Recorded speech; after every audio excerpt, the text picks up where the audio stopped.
But I just kind of wanted to show off a little bit about how their mediation works. And this is another great example here. I actually really love this company. So I haven't measured these yet, but I'll bet you they're almost dead on at 24 inches. In fact, probably dead on at 24 inches.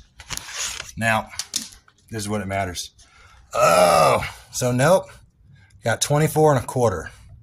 So here's the issue that occurred here. What happened was that when they measured to do their 2-foot flood cut, they measured before they took out the flooring. Now, this is why it matters on a 2-foot flood cut and why it's so important for mitigation experts to make sure that they actually do a 24-inch cut and don't get too lazy. Like right here, we're actually at 24 and 3/4. Now, this is why it matters. So the insurance has a line item that's called a 2-foot flood cut. And as you imagine, all it is that they have a, water of some kind, damage occur of some kind there. And they take out 2 feet. Now, the reason why it matters is it goes with, up to 4 inches, and then you have the 2-foot, then you have the 4-foot cut, right? Now, the point of that is that up to 4 inches really just means baseboard.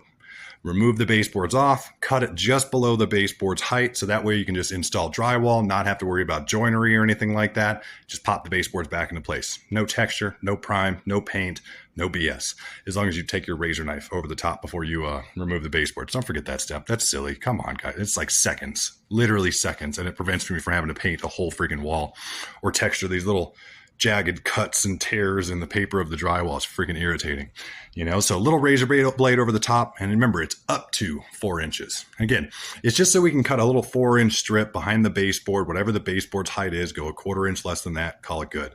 Now, the reason why why you got the 2-foot flood cut and a 4-foot flood cut, drywall comes in 4-foot by 8-foot sheets.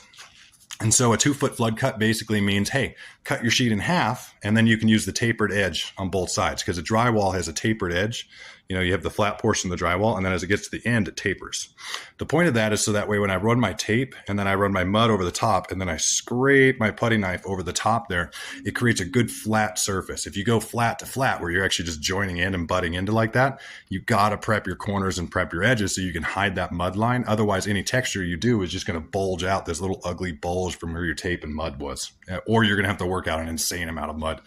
It's just ridiculous. Just taper down that edge, So a 2-foot flood cut is meant to just cut your sheet in half. You get to use 1/2 for this and then 1/2 for the next piece. The moment you exceed 24 and a quarter, maybe like 24 and 3/8, the moment you exceed that 24 and 3/8 is the moment you've actually taken my 0% waste factor and turned it to almost a 50% waste factor. And that's because my mud joints can't exceed a 1/8 inch joinery, and my base can't exceed a 1/4 inch from the floor level to meet fire code. So what that means is the moment you're at 24 and 3/8, I have to cut mine at 24 and 3/8, which means the other remaining 23 and 5/8, or whatever, 23 and 5/8 inches, I can't use it because I guarantee you didn't. If you cut high, you didn't cut low enough for me to use that anywhere else. So now I have to throw away what is essentially half a sheet of drywall board because I can't use it anymore. So whenever you're doing that, make sure you use your chalk lines right. Make sure you set up your chalk lines or a laser level like this. You can actually get them on tripods, or like this one's even metal or magnetic. So let's see if this is so here you go. So you can see that this is actually a magnetic portion of it, right? And it actually has a separate function here where you can just turn on just the top. I can turn on just the top, and then it doesn't have that leveling function. So that gives me the ability to adjust my corners. Alternatively, you do the leveling function, and you'll notice, jiggle, and then it wants to just right itself. So again, big recommendation on that from mediation, guys.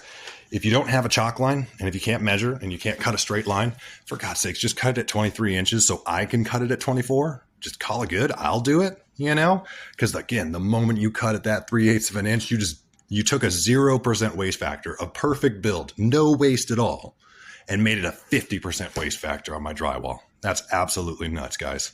Huge waste that I have to then just throw away in the trash. Because again, I can't meet fire code if I don't have that. So again, if you can't cut that 24 inches, leave it there.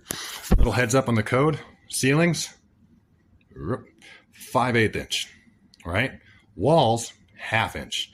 That's a little bit different, I guess, if there's a firewall or a fire break that you're dealing with there, because then one side needs to be 5/8 inch, and then technically you can do just the garage side or just the living side, but the warm wall should be the one with the 5/8 inch, and by warm walls, obviously, your living side, if you had two adjacent structures, a little bit different story, but wanted to catch you guys up on this video, kind of show you a little bit on how, mitigations worked. And of course, when someone's home looks like this conditions, you're not gonna be able to live in the home during the construction process. So you're gonna want to double check your insurance covers to see if you have something called additional living expenses, or ALE for short. Colorado, it's actually required by law. 12 months is what it's required for by law. So every residential policy should have that. But this is in case you actually can't live in the home. They'll pay for a hotel of equal or greater value. Or just, equal accommodations or something like that. That's the big stuff that I just want to point out, because when you get to a big stuff, this isn't really going to be a livable home, or at least not if you want us to do it in any sort of timely fashion, but give you a good idea what we're seeing here. Again, just open floor plan. And this is what results in basically a full new flooring job, but hey, I'll catch you guys up on the next one.